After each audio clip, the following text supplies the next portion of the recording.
Dito tayo ngayon sa San Juan. Sa guto ni ano to? Oliver's Guto. Yan.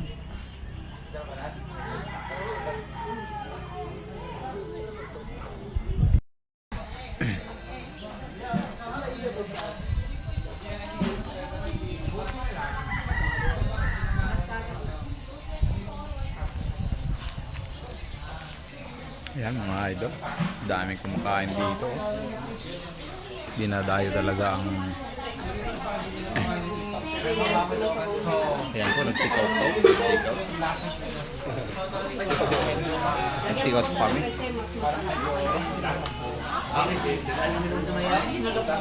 Dito po mga idol, dami talagang dumadayo dito mga kung taga saan panlugar ng galing itong mga takbo. Dahil talaga ang sarap ang luto ni Oliver's Guto.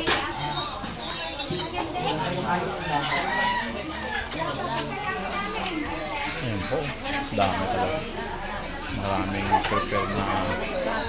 Ito yung mga in-order na piniprepare nyo pa lang. Para hindi nagagayatin. Yan, kailan nyo yung pinakuluan?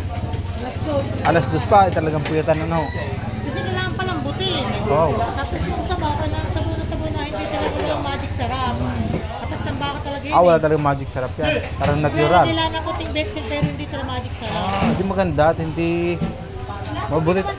mabuti alam ng mga tao na pupunta kakain dito ay sila safe. Oo, safe sila na hindi sila kakain ng wala silang magic na magic ng katas ng baka na. hindi nang kahit ako ayoko din kumain ng mga may magic at delikado ang bato. Kahit yung kuyobs, wala. Oo. Katas ng baka yan. Talaga oh. Asin. Sulit. Puro.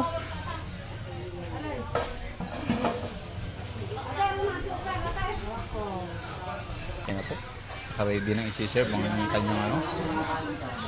Ayan na, nilagay na po ang saba. Yummy talaga mga idol. Ito na tayo sa Oliver's Guto. Ayan po. Talagang sulit sa anong tawag dito sir? Guto, bulalo. Guto ano? Guto bulalo. Barat na.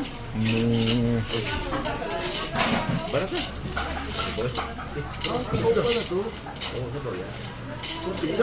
Sabaw pa, may extra pa sabaw yan, no? Ang That's lupit. the is about it to fresh word. Amen. Ito. Bigyan. Yeah. Ulit mga idol.